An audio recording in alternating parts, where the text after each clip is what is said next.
निर्गुण रूप से गुण निर्गुण परमात्मा को नित्य शिव जी की निर्गुण रूप से भगवान शिव जी की स्तुति करें और निर्गुण निराकार रूप से भगवान शिव जी की स्तुति करें, निराकार सगुण रूप से भगवान शिव जी की स्तुति करें और फिर सगुण साकार रूप से भगवान शिव जी की स्तुति करें।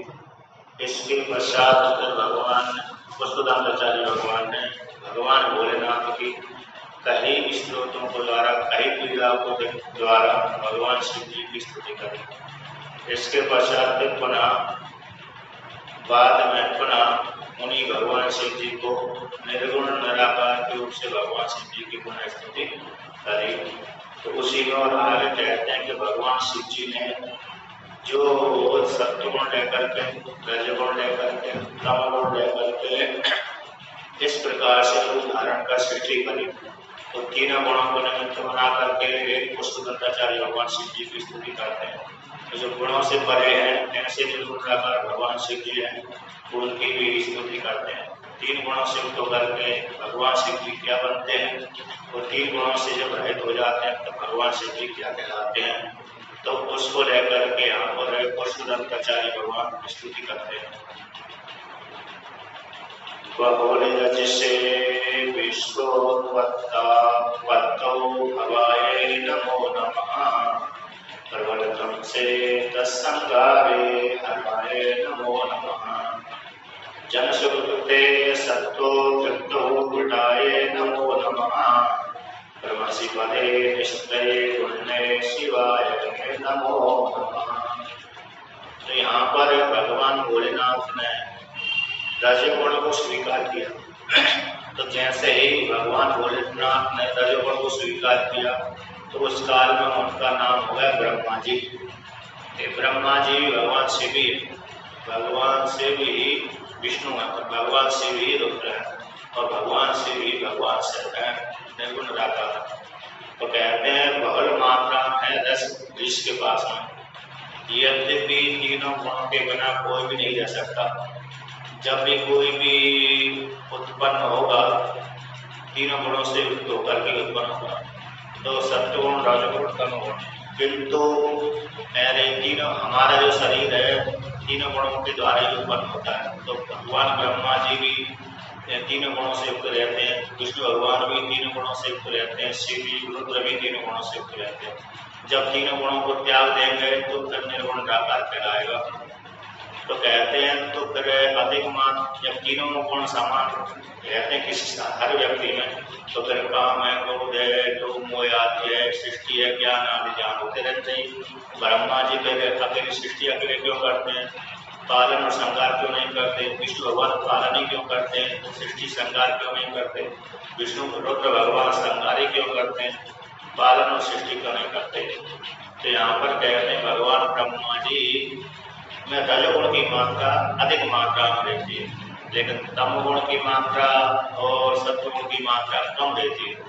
ये सत्वगुण और तमोगुण दब जाते हैं और रजोगुण जिसमें अधिक बढ़ जाता है वो सृष्टि प्रक्रिया ज्यादा करता है। लोक में भी आप देखते होंगे, जानते होंगे, जिसमें रजोगुण ज्यादा रहेगा वह व्यक्ति काम ज्यादा करता रहेगा, तो उसमें सत्वगुण कम रहेगा, तमोगुण उस काल में कम रहेगा। तो ऐसा व्यक्ति चेष्टा ज्यादा करता है, क्रिया ज्यादा करता है, चलता ही रहता है। तो रजोगुण भगवान ब्रह्मा जी में रजोगुण कभी ठहरने नहीं देता। रजोगुण का स्वभाव है कि एक स्थान पर ठहरने नहीं देना, चलते ही रहना, चलते ही रहना, चलते ही रहना, ये रजोगुण का स्वभाव है। तो रजोगुण प्रधान होकर के ब्रह्मा जी शिवरूप जो ब्रह्मा जी सृष्टि करते हैं, वही विष्णु शिवरूप विष्णु भगवान सत्वगुण को धारण करके जब विष्णु संज्ञा हो जाती है वही शिव जी की, तो वह सत्वगुण प्रधान है और रजोगुण तमगुण गुण हो जाते हैं उस काल में। तो फिर पालन करते हैं, तो पालन करके फिर सभी को समान रूप से व्यवस्था कर देते हैं। तो भगवान विष्णु पालन करते हैं, यानी शिव ही विष्णु बन करके सत्वगुण धारण करके पालन करते हैं। अब उस भगवान विष्णु में क्या होता है, रजोगुण में सत्वगुण ज्यादा हो जाता है। अब तमोगुण है तो तमोगुण जिसमें प्रधान हो गया, सत्वगुण और रजोगुण गुण हो गया। ऐसे भगवान को रूप शिव है, तो तमोगुण धारण करके संहार कर देते हैं। तो यहाँ पर कहते हैं ऐसे जब तीनों गुणों को भगवान शिव जी त्याग कर देते हैं, सत्गुण रजगुण तमगुण, तो भाई निर्गुण कहलाते हैं। ऐसे निर्गुण परमात्मा खुद ही कहलाते हैं कि बहुल मात्रा में, अधिक मात्रा बहुल मात्रा में रज, जिसमें ऐसे भगवान जो ब्रह्मा जी हैं जो स्वयं होते हैं, विश्व की उत्पत्ति करते हैं, ऐसे भगवान ब्रह्मा जी के लिए बार बार नमस्कार है। ब्रह्मा रूप से के लिए बार बार नमस्कार है। प्रबलतम से तत्संगारे हराय नमो नमः। जब प्रबल मात्रा में है तब गुण, जिसमें अधिक मात्रा में ऐसे जगत के संगार करने वाले जो शिव हैं, उन शिव जी को भी रुद्र रूप शिव है, ऐसे रुद्र रूप शिव के लिए बार बार मेरा नमस्कार है। जन सुख करते, जनों को सुख प्रदान करने वाले, सत्य की अधिक मात्रा, सत्य का उद्वेग जिसमें है, ऐसे मृड यानी सुख को देने वाले भगवान जो विष्णु हैं, ऐसे भगवान रूप विष्णु रूप जो शिव है, ऐसे शिव के लिए, विष्णु रूप शिव के लिए अथवा विष्णु भगवान के लिए बार बार मेरा नमस्कार है। फिर महर्षि पादी निष्ठे गुण ने शिवाय नमो नमः, जिससे तीनों गुण निकल गए हैं, सत्वगुण निकल गया, रजगुण निकल गया, तमगुण निकल गया, ऐसे तीनों गुणों से रहे, ऐसे जो कल्याण स्वरूप शिव है परमात्मा, ऐसे शिव के लिए मेरा बार बार नमस्कार है। जो प्राप्त करने की योग्य महान पद है, ऐसे महान पद प्राप्त करने की योग्य है, जिसमें कोई भी गुण नहीं है, जो हमारा स्वरूप है, वही स्वरूप को श्रुतियां तत्त्वमसि महाभाग एकदम ब्रह्मास्मि अयम आत्मा ब्रह्म प्रज्ञान ब्रह्म इत्यादि के द्वारा बोध कराया जाता है। ऐसे शिव जो परमात्मा है, निर्गुण निराकार परमात्मा है, ऐसे परमात्मा के लिए बार बार मेरा नमस्कार है।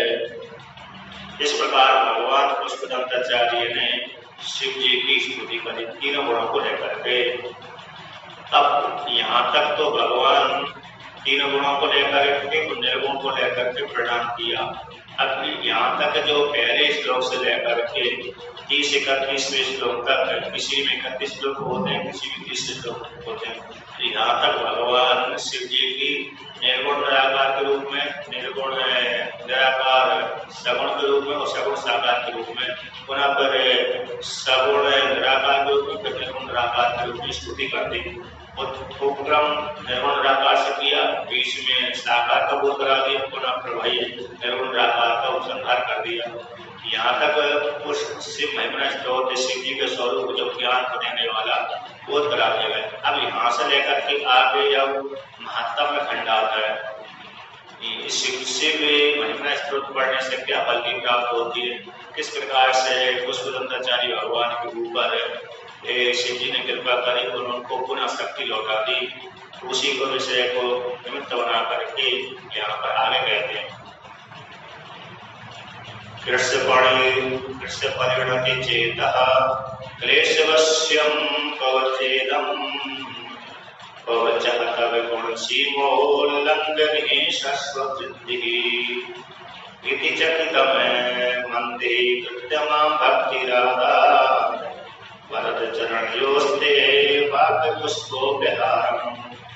तो यहाँ पर पुष्पदंताचार्य भगवान अपने को निम्न कोटि का दिखाते हैं और भगवान शिव जी तो उत्कृष्ट महान समान है ही। तो पुष्पदंताचार्य भगवान कहते हैं, हे भरत, हे वरदान को देने वाले भगवान शिव, कहाँ तो मेरी जो कृष्ण परिणति चेता, क्लेश के अधीन रहने वाली जो मेरा बुद्धि है, कृष्णता को प्राप्त अल्प सोचने वाली जो बुद्धि है, कहाँ तो मेरी अल्प को विषय करने वाली, अल्प ही चिंतन करने वाली, कष्टों से युक्त काम क्रोध मोह आदि जो क्लेश के अधीन रहने वाला मेरा चित्त है, कृष्ण परिणाम वाला यानी अल्प शक्ति वाला, जिसमें जैसे एक वर्ष के बालक में कोई शक्ति नहीं रहती, 5 वर्ष के बालक में कोई शक्ति नहीं रहती, ऐसा उसी प्रकार से जिस प्राणी के मन में चित्त में कोई भी शक्ति नहीं, ऐसा मेरा चित्त है। तो कहाँ तो मेरा क्लेश के अधीन, काम तो मोह के अधीन और निम्न कोटि को रहने वाला, निम्न कोटि को चिंतन करने वाला मेरा चित्त कहाँ पर है, और कहाँ पर आप ही कहते गुण सीमा उल्लंघनी सरस्वती, और आपके गुणों की सीमा को पार करने वाली, जैसी आपकी रिद्धि सिद्धियां हैं। आप भगवान शिव जी के जो रिद्धि सिद्धि कैसी है, कितने ही है भगवान शिव जी के गुण, ऐसी बात नहीं, इनसे कहीं लाख करोड़ों गुना भी अनंत है और भी मालूम नहीं है।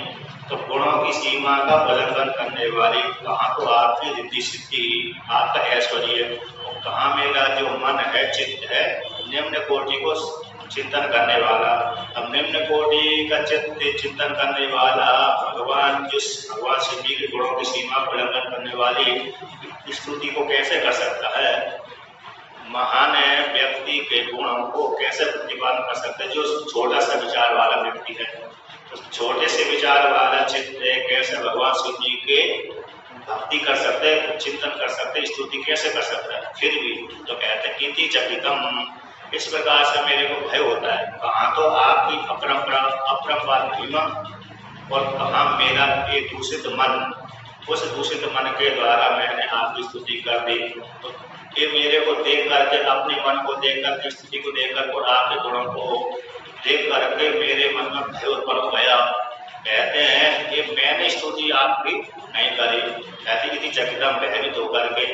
अमंदिकृतम मां भक्ति राधा, मुझको कहते मां मुझको अज्ञानी था मैं, अज्ञानी से आपके चरणों की भक्ति नहीं मेरे को इस प्रकार से बोलने पर मजबूर कर दिया। यदि मेरी आपके चरणों में भक्ति नहीं होती तो मैं बोल ही नहीं पाता, क्योंकि मेरा मन तो दूषित है। और भगवान शिव जी की गुण एकदम कैसे अपरंपार है, अपरंपार महिमा को देने वाले। तो जो मंद नहीं था, अमंदी था, उसको मंदित कैसा किया? अज्ञानी जो था उसको ज्ञानी बना दिया। कहते हैं अमंदी करते अर्थात जो क्लेश के अधीन रहने वाला चित्त था उसको क्लेशों से मुक्त करके ज्ञानी बना दिया। जैसे आपने देखा होगा, सुना होगा, भीष्मता महान जब सरसैया में बैठे हुए थे, इसका लेटे हुए थे, तो उस काल में भगवान श्री कृष्ण पांडवों को साथ लेकर के युधिष्ठिर महाराज को सांत्वना दिलवाने के लिए उनके पास में गए कुरुक्षेत्र में। तो कुरुक्षेत्र में जाकर के प्रणाम आदि किया। प्रणाम आदि करने के पश्चात भीष्मता महाराज से युधिष्ठिर महाराज ने कहा कि मेरे को कुछ शिक्षा प्रदान करिए। तो कृष्ण भगवान जब भीष्मता महाराज ने ऐसी वाणी सुनी तो उन्होंने कहा मेरे शरीर में तो भयंकर कष्ट हो रहा है, मैं किस प्रकार से उपदेश करूं? साक्षात जब कृष्ण विष्णु भगवान के रूप में कृष्ण है, उनसे पूछ लो। तो विष्णु भगवान को कृष्ण ने कहा हे भीष्मता महाराज, मैं आपके सामने किस प्रकार से बोल सकता हूँ, आप ही उपदेश करिए इनको। तो कहा मेरे में इतनी सामर्थ्य नहीं है, भीष्मता महाराज ने कहा। तो जब इस प्रकार से बोला भीष्मता महाराज ने, तो कृष्ण भगवान ने कहा आप बोलिए तो सही। तो जैसे ही उन्होंने कृष्ण भगवान ने अनुमति दी और बोलने की प्रेरित किया, उसी समय भगवान श्री कृष्ण की कृपा से भीष्मता महाराज का पूरा जो पहला ज्ञान दबा हुआ था वो ज्ञान उजागर हो गया और सारा कष्ट उसी काल में दूर हो गया। जो कष्टों के कारण उनका ज्ञान दब गया था वो ज्ञान पुनः भगवान श्री कृष्ण की कृपा से उजागर हो गया। और उस काल बोलते समय कष्ट होना चाहिए, क्योंकि सरसैया में तो लेटे हुए थे, वो बाणों की चुवन आप लग रहे थे, वो बाणों की चुवन भी उनको महसूस नहीं हुए थी, यानी उनको मालूम नहीं पड़ता था कि मेरे शरीर में बाण चुवन कर रहे हैं। तो इस प्रकार से तो भगवान श्री कृष्ण ने उनको पीड़ा से मुक्त कर दिया उस काल में। तो उसी प्रकार से वो स्वतंत्राचार्य भगवान कहते हैं जो मैं अज्ञानी था, मेरे चित्त का अल्प विषय को चिंतन करने वाला था, वहां पर मेरी जो मुझको भक्ति ने इस प्रकार से बोलने पर मजबूर कर दिया, आटा थोड़ा ज्ञानी बना दिया। ये जो मैंने आपकी स्तुति करी एक प्रथम श्लोक से लेकर के 30वें श्लोक तक 31वें श्लोक तक है, तो जो बात रूप जो पुष्प निकले, स्तुति के रूप में जो पुष्प निकले हैं, बात तो पुष्प वे हे भोलेनाथ आपके दोनों से चरणों में अर्पण हो। इस प्रकार से अतः भक्ति की कृपा से, भक्ति के अधीन होकर के भक्ति की कृपा से ही मैंने आपकी स्तुति कर दी। जो मेरे मुखार से निकली हुई स्तुति है, ऐसी बागरूप जी स्तुति निकली आपके दोनों से चरणों में अर्पण हो। बागरूप जी पुष्प है आपके श्री चरणों में अर्पण हो। इस प्रकार से पुष्पदंताचार्य भगवान ने यहाँ पर शिव जी की स्तुति करी। तो यहाँ पर क्या है कि इस भक्ति की ही महिमा है। तो भक्ति यदि पुष्पदंताचार्य नहीं करते तो उनके मुखार से श्लोक भी नहीं निकलता। तो भक्ति ने ही कहते मुझको भक्ति ने ही इस प्रकार से बोलने पर मजबूर कर दिया, नहीं तो मेरा मन तो दूषित हो गया था, अल्प शक्ति वाला था। अब भगवान की शिव जी की कौन सी महिमा है, किस प्रकार से है, उसको लेकर के वर्णन करते हैं कि कितनी महिमा है। पहले वर्णन कर दिया कि आपकी महिमा कैसे सीमा से उल्लंघन करने वाली है, शाश्वत रहने वाली महिमा है, सिद्धि सिद्धि है, वो सीमा को पार करने वाली है। उसी को निमित्त बना करके यहाँ पर कहते हैं। एक एक अभिनय के माध्यम से कहते हैं, उपाख्यान के माध्यम से, अभिनय के माध्यम से। इस प्रकार से भगवान शिव जी की महिमा है अपरंपार। तो अगले श्लोक के माध्यम से कहते हैं, असिद्धि गिरि समं स्यात् अज्जलं सिंधु पात्रे स्वरतरुवर शाखा लेखनी पत्रमुर्वी लिखति यदि कृत्वा शारदः सर्वकालं तदपि तव गुणानामीश पारं याति। तो यहाँ पर भगवान पुष्पदंताचार्य कहते हैं कि ऐसे अभिनय करके, ऐसे कोई वस्तु समझाना है तो अभिनय के द्वारा समझा दी जाती है। उसी प्रकार से यहाँ पर भी भगवान शिव जी के गुणों को लेकर के समझाते, कथन करते हैं कि भगवान शिव जी कहते हैं कि कोई काला पहाड़ ले आइए, क्या ले आइए, असित गिरी समस्या का जन्म, जो असित यानी गोरा होता है, असित यानी काला, काला गिरी का एक पहाड़, काले गिरी के समान एक पहाड़ ले आइए, अथवा स्याही, उस पहाड़ को सिंधु के पात्र में डाल दीजिए। ऐसे अरे मंदाचल पर्वत को समुद्र में डाल दिया था मंथन करने के लिए, उसी प्रकार से कोई एक ऐसा पहाड़ ले लिए जो कोयला वाला हो, तो कोयले वाले पहाड़ को सिंधु रूप समुद्र में डाल दीजिए। अब कोयला डालेंगे तो काला कोयला होता है, तो कोयला कैसे हो जाएगा, पूरा जल में काला काला हो जाएगा, काजल बन जाएगा, अर्थात स्याही बन जाएगी। क्या बन जाएगी, स्याही बन जाएगी।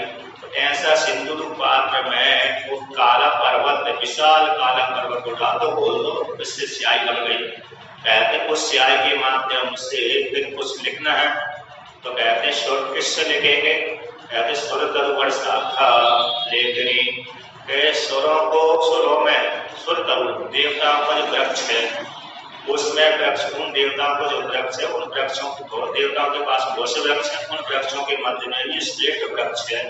उस श्रेष्ठ वृक्ष का नाम है कल्प वृक्ष है। उस कल्प वृक्ष की एक टहनी तोड़ लाइए, एक टहनी, एक डाल तोड़ लाइए, उस डाल को तोड़ करके लेखनी की कलम बना लीजिए, लेखनी बना लीजिए। पहले जब लिखते थे, जैसे अभी तो कलम से लिखते हैं, तो पहले क्या लगते थे, दवात बनाते थे, स्याही बनाते थे। अब उसमें स्याही में एक लकड़ी घोल देते, घोल करके भोजपत्र के ऊपर, कपड़े के ऊपर लिखते थे।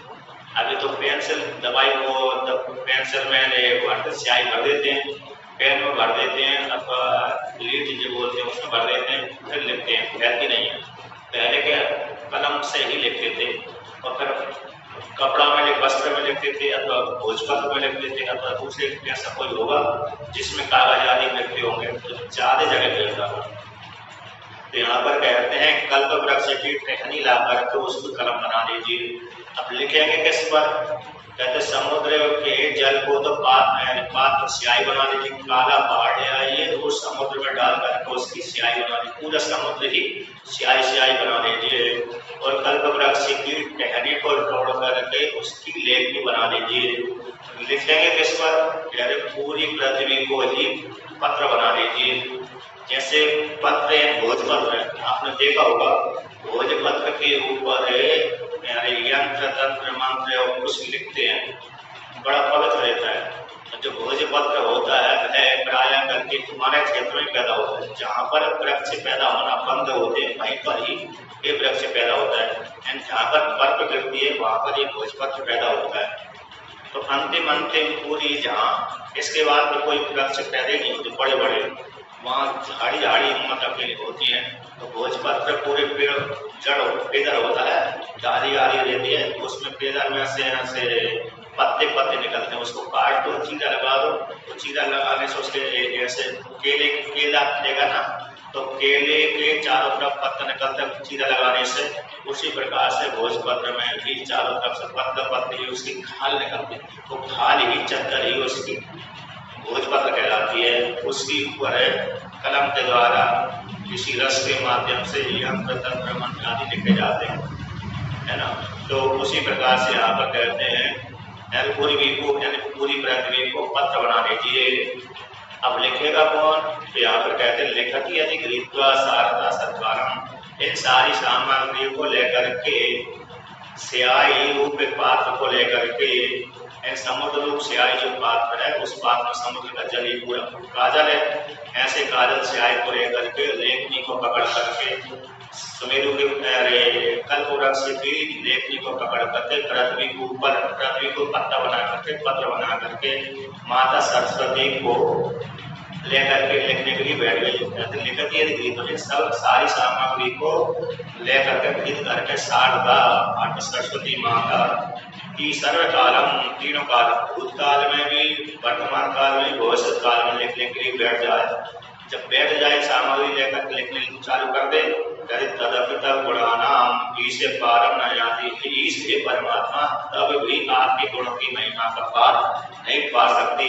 सारे कालों में लिखने के लिए बैठ जाए, भूतकाल में तो लिखती हुई आ गई है, वर्तमान काल में लिख रही भविष्य में लिखती रहेगी, तब भी आप शिव जी के महिमा की पार नहीं पा सकती। क्यों नहीं पार पा सकती? क्यों? भगवान शिव अनंत है और अपरंपार लीला करने वाले, जैसी जैसी लिखेगी वैसी वैसी नई नई भी लीला करते रहेंगे। जैसी जैसी सृष्टि होती है उसी प्रकार से भगवान शिव जी नई नई लीला करते हैं। अब नई नई लीला करेंगे तो नए नए और चरित्र बनते रहेंगे। पहले कब से चरित्र करते आ रहे हैं, कौन क्या मालूम, किसको कौन से मालूम है, कोई पूरे नहीं हो पा रहा है, कोई पूरा उनका ज्ञान नहीं है हमको, है क्या नहीं? सरस्वती को पूरा पूर्व काल के पूर्व जन्मों के पूर्व सृष्टि के ज्ञान नहीं है सरस्वती माता को, आगे का वह कैसे ज्ञान होगा? इस प्रकार से तो सरस्वती माता भी सारे कालों में भगवान शिव जी के गुणों का कीर्तन नहीं कर सकती, क्योंकि भगवान शिव कैसे अनंत है, अपार है। इस प्रकार से अथवा कोई गुण नहीं है, एक तो गुण होने से भी अनंत गुण वाले हैं, अथवा गुण न होने से भी कोई है ही नहीं, निर्गुण होने से कोई गुण नहीं है। जब निर्गुण होने से कोई गुण है नहीं पर स्तुति करेंगे लिखेंगे तो क्या लिखेंगे? अब गुण है तो अनंत अपार है, और जो अनंत है अपार है उसकी कोई सीमा नहीं है, सीमा नहीं है तो कहाँ तक लिखते रहेंगे? दोनों प्रकार से लिख नहीं सकते, गुण न होने से तब भी नहीं लिख सकते और गुण होने पर भी अनंत अपार होने से भी नहीं लिख सकते। इस प्रकार से माता सरस्वती भी भगवान शिव जी के गुणों की पार नहीं पा सकती। लिखने के लिए यदि बैठ भी जाए तो करोड़ों वर्ष तक लिखेंगे, इसके बाद फिर थक जाएंगे वो। तो भगवान शिव जी के गुण अनंत है। इस प्रकार से ऐसी भगवान शिव जी के गुणों की महिमा का वर्णन कर दिया कि भगवान शिव जी के गुण कैसे अनंत अपार है। अब यहाँ पर आगे वर्णन करते हैं कि ये जो शिव महिमा स्त्रोत है, ऐसे शिव जी की महिमा की स्तुति हर कोई करते हैं। तो ऐसे कुशलाचार्य भगवान ने अच्छे सरल शब्दों के माध्यम से शिव जी की स्तोत्र के माध्यम से स्तुति करी, रचना करी। इस श्लोक के माध्यम से स्तोत्र की रचना करके शिव जी की पूजा करी। ऐसे शिव जी की पूजा हर कोई करता है। कौन करता है? स्त्री भी करती है, पुरुष भी करती है, बालक भी करता है, बालिका भी करती है, देवता भी करते हैं, देवते भी करते हैं, मनुष्य भी करते हैं, गंधर्व भी करते हैं, नाग किन्नर आदि जितने भी सारे करते हैं। उसी को निमित्त बना करके यहाँ पर पुष्पदंताचार्य स्तुति करते हैं। असुर सौर्य मुनिन्द्रे रचते सिंधुमौले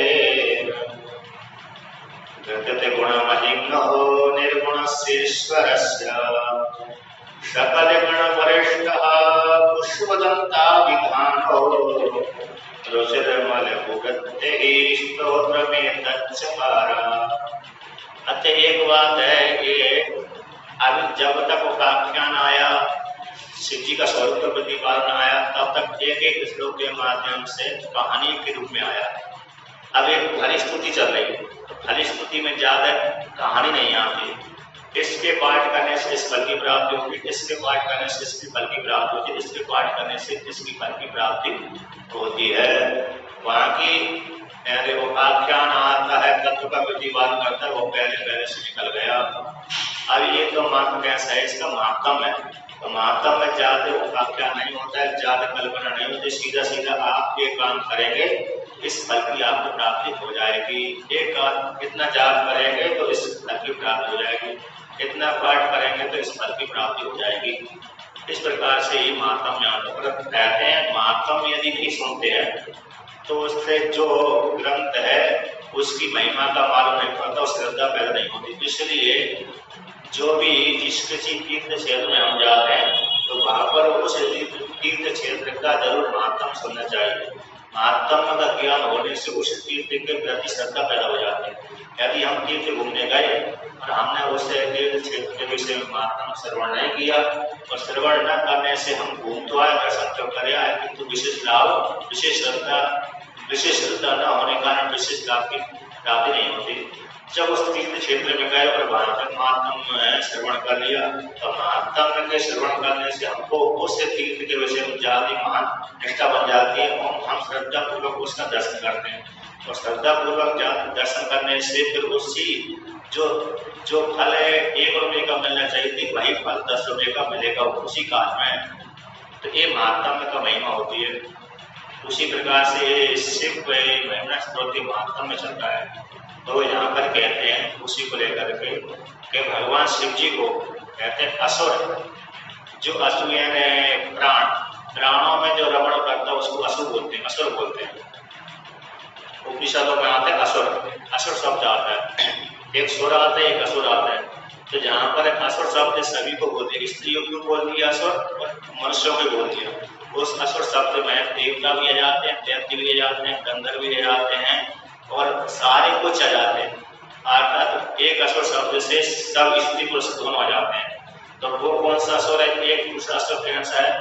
एक तो असुर जाति को निमित्त बना करके असुर जाति आ गई, जो खाओ पियो मौज करो और दूसरे की संपत्ति को छीनो, एक असुर संख्या ऐसी हो जाती है। और दूसरा असुर है कि असुर प्राणों में रमण करता है, ये मेरा है, ये मेरा नहीं है, अपने लिए सीमित करके जीता है। स्त्री भी अपने लिए सीमित करके जीती है, पुरुष भी अपने लिए सीमित करके जीता है और अपने शरीर के पोषण करने के लिए लगा रहता है, चाहे वो स्त्री हो चाहे पुरुष हो। जो ऐसा व्यक्ति है अपने शरीर के पोषण करने के लिए लगा रहता है, ऐसा व्यक्ति असुर कहलाता है। ऐसा उपनिषद में आता है। और दूसरा असुर है वो जाति विशेष को लेकर के। तो जाति विशेष को लेकर के है तो वो मेरे पुलस्त ऋषि के वंश परंपरा में असुर संख्या हुई है। इस प्रकार से रावण की संख्या असुर राक्षस की लेकर के हुई थी। तो वो जाति विशेष हो गया, किंतु विशेष असुर के ही कहलाते हैं जो अपने शरीर को पोषण करने में लगे रहते हैं। अपने से भिन्न कोई दूसरा परमात्मा, उस परमात्मा का चिंतन करना चाहिए, इस विषय में उनका ध्यान नहीं जाता, ऐसे स्त्री पुरुषों को ही असुर कहते हैं। तो यहाँ पर कहते हैं असुर जो असुर प्राणों में रमण करता रहता है, ये भी भगवान शिव जी की पूजा करते हैं। सुर जो देवता उत्तम विचार वाले हैं, अगर देवता भी है, एक असुर जाति विशेष होगा, एक जाति विशेष देवता लोग है। और सुर शब्द से उत्तम विचार वाले आत्मा परमात्मा की प्राप्ति के लिए उस मंदिर में जाकर के देवता आदि की उपासना करते हैं, उनको सुर भी कहते हैं। तो सूर्य यानी सूर्य का अर्थ हो गया उच्च विचार करने वाले और कल्याण करने की इच्छा करने वाले, कल्याण की भावना करने वाले, ऐसे स्त्री पुरुषों को सूर्य कह देते हैं। किंतु दूसरा शब्द कौन है? देवता विशेष। तो देवता विशेष जो देवता है और स्वर्गलोक में रहने वाले सभी को देवता बोल देते हैं, ये जाति विशेष हो गई। तो ऐसे असुर और सूर्य, एक असुर भी भगवान शिव जी की पूजा करते हैं और सूर्य भी यानी देवता भी भगवान शिव जी की पूजा करते हैं। कहते हैं मुनि, और मुनियों में श्रेष्ठ मुनि, इंद्र का अर्थ है श्रेष्ठ मुनि इंद्र। तो मुनि भी भगवान शिव जी की पूजा करते हैं और मुनियों में जो श्रेष्ठ ऋषि मुनि हैं वो भी भगवान शिव जी की पूजा करते हैं। जैसे नारद मुनि हैं, वशिष्ठ भगवान है, अत्रि मुनि है, सप्तऋषि श्रेष्ठ मुनियों के मध्य में श्रेष्ठ आप इनकी संज्ञा है। और ऋषि संज्ञा क्रांतिकारी होती है जिन्होंने आत्मा को जान लिया है। और मुनि का अर्थ कैसे मन्नाथ की मुनि ऋषि से थोड़ा छोटा होता है। मुनि संज्ञा में और ऋषि संज्ञा में थोड़ा भेद होता है। ऋषि संज्ञा मतलब पार हो चुका है और मुनि संज्ञा का मतलब जो अभिमरण कर रहा है, मन्नाथी मुनि। तो यहाँ पर कहते हैं जो मुनियों में श्रेष्ठ हैं ऋषि, सब ऋषि हैं, मुनि हैं, अर्थात जिन्होंने आत्म तत्व को जान लिया, तत्व जानने की कोशिश कर रहे हैं, ये सारे भी भगवान शिव जी की पूजा करते हैं। किनके द्वारा? अर्चितस्य हिंदू मौली, कहते हैं इनके द्वारा। हिंदू चंद्रमा है जिसके सिर में, तो भगवान चंद्रमा किसके सिर पर रहता है? भगवान शिव जी के सिर पर रहता है। माता पार्वती के सिर पर रहता है। आपने देखा हो तो फोटो देखे होंगे, शिव जी के सिर पर भी चंद्रमा रेखा के रूप में रहता है और माता पार्वती के सिर पर भी वो चंद्रमा रहता है। कभी देखना, नहीं देखा हो तो देख सकते हैं। एंड माता पार्वती के सर पे भी चंद्रमा रहता है और शिव जी के सर पे तो आपने देखा ही है फोटो में, जहाँ भी फोटो दिखेगा वहां पर चंद्रमा जरूर दिखेगा। लेकिन पार्वती का एक फोटो जो श्री विद्या रहेगी ना, श्री विद्या वाला फोटो देखता है, श्री विद्या वाली जो देवी रहती है उसके फोटो में, उस चित्र में चंद्रमा हमेशा रहेगा। तो कहते हैं चंद्रमा है जिसके मोहनियन सिर पर, ऐसे जो भगवान शिव जी है, ऐसे भगवान शिव जी इन देवताओं के द्वारा, असुरों के द्वारा, मुनि के द्वारा, और जब देवता असुर मुनि के द्वारा पूजित हैं तो मनुष्य कहाँ, मनुष्य भी उसी में अंतर्भूत हो जाते हैं। अतः मनुष्यों के द्वारा भी भगवान शिव जी पूजित होते हैं। ऐसे भगवान शिव जी का निर्गुण महिम्नो निर्गुणस्य ईश्वरस्य, जिनकी महिमा का गठन किया गया, ऐसे निर्गुण रूप परमात्मा शिव जी की महिमा का प्रतिपादन किया, महिमा का गठन किया, संग्रहित किया और संग्रह करके भगवान शिव जी की महिमा का संग्रह करके और स्त्रोत के द्वारा बनाया है। तो किसने बनाया है? कहते सकल गण वरिष्ठा, सकल या संपूर्ण, सकल का अर्थ संपूर्ण। एक सकल जब तालाबी वाला सकार हो जाता है और तब तो वह उसका नाम टुकड़ा हो जाता है, किंतु जो दंती वाला सकार होता है वो सकार जुड़ जाता है कला के साथ, कल शब्द के साथ, तो संपूर्ण का वाचक होता है। यदि वही कल के साथ तालाबी वाला सकार जो सीटी वाला सकार लगाता है वो जुड़ जाता तो उसी शब्द सकल शब्द का हो जाता है टुकड़ा। यहाँ पर सरौता वाला सकार अथवा दंती वाला सकार है, इसलिए सकल संपूर्ण का वाचक है। सकल संपूर्ण गणों में वरिष्ठ जो श्रेष्ठ है, हमारे श्रेष्ठ, तो कहते हैं वरिष्ठ श्रेष्ठ है वो कौन है? पुष्प दंत विधानो, पुष्प के समान दांत है जिसके, अथवा पुष्प दंत नाम वाले जो गंधर्वों के राजा हुए, एक देश विशेष के राजा है, क्योंकि संपूर्ण गंधर्वों के राजा तो कुबेर कहलाते हैं, यक्ष गंधर्वों के राजा कुबेर के राजा थे। एक पुष्प दंताचार्य एक सीमित देश के राजा रहे होंगे किसी के। तो ऐसे पुष्प के समान दांत है जिसके, ऐसे पुष्प दंत नाम वाले गंधर्वों के राजा ये संपूर्ण गणों में वरिष्ठ हैं। ऐसे पुष्प दंताचार्य भगवान ने रुचिरम, रुचि को पैदा करने वाला, मन को प्रसन्न करने वाला अलग वृत्ति ही कहते रचना की। लघु है संक्षेप और ना लघु है असंक्षेप, अर्थात दीर्घ के द्वारा तुम सिकंड छंद के माध्यम से एक स्तोत्रम एतत् चकारा, ये भगवान शिव जी की महिमा का दर्शन करके इस शिव महिमा नाम का स्तोत्र की रचना की इन्होंने। कौन न की? पुष्प दंताचार्य भगवान ने। आठ सिकंडी छंद के द्वारा। लघु छंद कौन हो गया? जिसके अक्षर एक पाद में 5 अक्षर होते हैं अथवा 8 अक्षर होते हैं। जैसे अनुष्टुप छंद में 8 अक्षर होते हैं एक पाद में, किंतु सिकंडी छंद में 17 अक्षर होते हैं एक पाद में। तो 4 अक्षर श्लोक में 4-4 पाद होते हैं, किसी में नहीं भी होते, लेकिन प्राय करके एक श्लोक में 4 पाद होते हैं। तो जिसके एक पाद में 17 अक्षर होते हैं उसको सिकंडी छंद होते हैं। इंद्रभद्र छंद में 21 अक्षर होते हैं, वो बहुत ज्यादा बड़ा हो जाता है। गायत्री मंत्र में 24 अक्षर होते हैं, बहुत ज्यादा बड़ा हो गया, किंतु 6-6 अक्षरों के द्वारा उसको प्रतिपाद करने का छोटा हो जाएगा। किंतु ये सिकंडी छंद 17 अक्षर वाला होता है, एक पाद में 17 अक्षर होते हैं। जैसे अनुष्टुप छंद होता है उसमें सीमित 8 अक्षर होते हैं एक पाद में, और 4 पाद मिला दिया तो 8 दूनी 16 दूनी 32 होते हैं। अब सिकंडी छंद में एक पाद में 17 दूनी 34 दूनी 58 है, 68 होते हैं, तो वो 68 हो गए। तो इस प्रकार से छंद हो गए, लेकिन एक पाद के कैसे 17 अक्षर हो गए। अब इंद्रभद्र जाके एक पाद में 21 अक्षर होते हैं, तो ज्यादा हो गए 4 पाद से जोड़ करके। तो भगवान पुष्पदंताचार्य ने अलग वृत्तों के द्वारा, चरित्रों के द्वारा भगवान शिव जी की वृत्ति घटनाएं बोलते हैं, वृत्ति आचार भी बोलते हैं। तो वृत्त शब्द का इस प्रकार आचार के द्वारा इस प्रकार से स्त्रोतों के माध्यम से दीर्घ रुचि को पैदा करने वाला छंद के द्वारा भगवान शिव जी के स्तोत्र को बनाया। शिव महिमा नामक स्तोत्र की रचना की उन्होंने इस प्रकार से।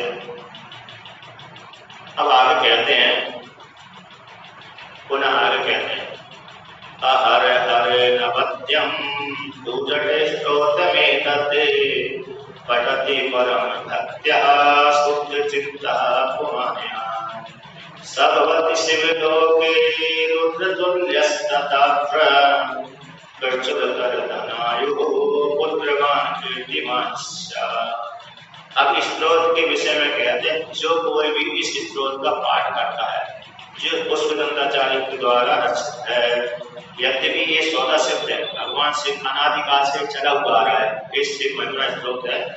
पुष्पदंताचार्य भगवान से पहले सिद्ध है क्योंकि एक काल विशेष में पुष्पदंताचार्य भगवान को एक अभिमान हो गया था स्त्रोत की रचना करते करते करते स्तुति गाते गाते, तो मैंने कितनी सुंदर अच्छी प्रकार से ये स्तुति गाई, तो अभिमान स्त्रोत का रचना करते स्तुति गाते गाते जब उनके मन में अहंकार पैदा हो गया, उसी अहंकार को तोड़ने के लिए नंदी भगवान ने हंस दिया। अब जैसे नंदी भगवान ने हंसा तो नंदी के 36 दांत होते हैं, 16 का 32 दांत होते हैं, तो 32 दांतों में एक एक दांत में एक एक स्त्रोत रचा हुआ था, लिखा हुआ था।